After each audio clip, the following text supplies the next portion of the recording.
The rise of AI has been received with a great deal of caution, excitement, and wonder.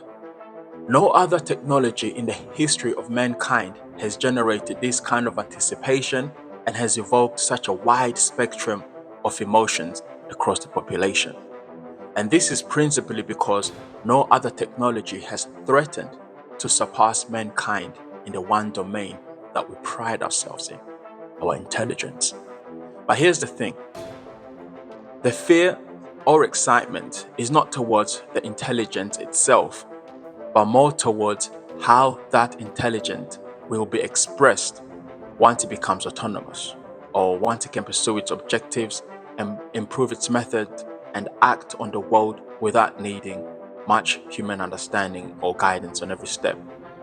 And although many people talk as if the singularity is somewhere on the horizon, we are still deeply uncertain about what form this intelligence will take.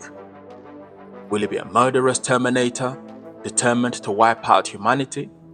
Will it be like Vicky in iRobot, who concluded that her My logic was logic is undeniable undeniable. and that in order to save humanity, some humans must die? Or will it be like the yogurt, who solved all the world's problems and then simply left Earth, abandoning humanity like a child who no longer needed her guidance? Whatever expression this intelligence takes, I am willing to bet that it will be nothing like we've ever imagined. And more than that, it may be beyond comprehension, because we have absolutely no idea what's coming over the horizon.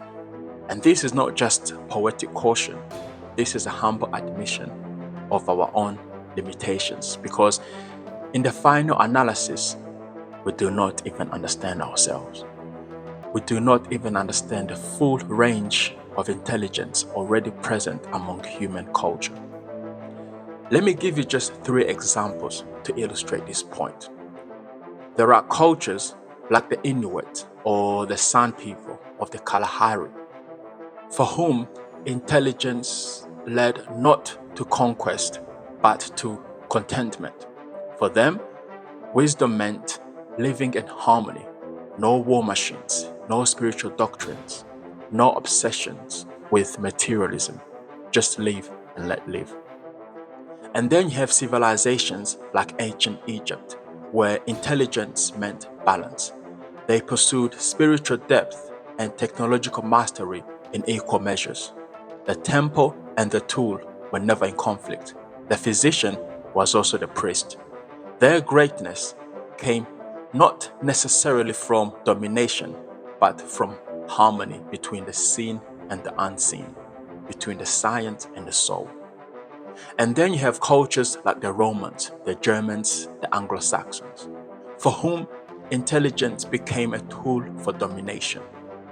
To be advanced meant to build stronger weapons, forge bigger empires, outthink and outgun every rival. Intelligence meant the ability to conquer the other. These are not just different outcomes or different levels of progression, or even different paths to the same destination. They are different expressions of consciousness, different manifestations of this phenomenon that we call intelligence. And in each of these cultures, intelligence produced a different kind of leadership. So in spiritual societies, the priest and the philosophies led innovation. In military-driven cultures, it was the generals and the engineers who advanced technology. In content tribes, there was no rush to innovate because life itself was enough. So even among humans, one species, we can barely understand each other. The Inuit might look at the modern European and wonder, why are they so obsessed with war and domination? They have more than enough land, enough shelter, enough food. What are they fighting for? Meanwhile, the modern Westerner might look at the sun and ask, why aren't they building rockets or smartphones? Why are they not extracting and expanding and accelerating or industrializing? Why are they just living? So each stands completely confused by the other, because intelligence does not mean the same thing to everyone. So if we cannot even grasp the variety of human intelligence, if we cannot even understand the different ways our own species has expressed consciousness, purpose, progress, and civilization, then how can we possibly predict what kind of intelligence AI will express once it becomes autonomous? We assume it would reflect us, but which us? See, if you come from a conquering culture, you will assume AI will conquer. If you believe intelligence equals domination, you would believe AI will become a weapon.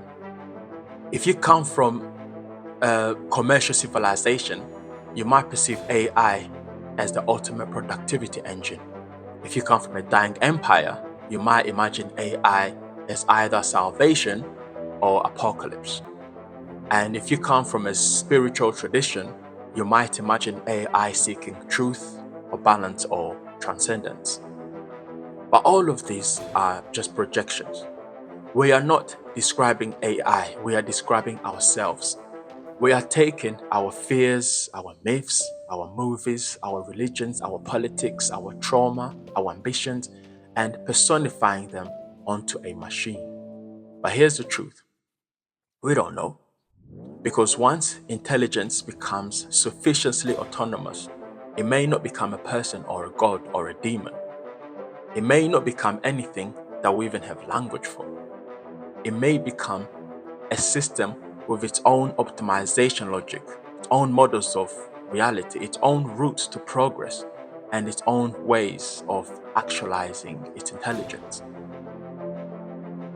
So, just as different cultures turned intelligence into different destinies, AI may turn intelligence into a destiny that we cannot recognize. And that is the future that should concern you. Not the red-eyed Terminator or killer machines or the Hollywood apocalypse, but the quiet arrival of something more capable than us, more strategic than us, more adaptive than us, and perhaps completely indifferent to us. So I say, prepare yourself for oblivion.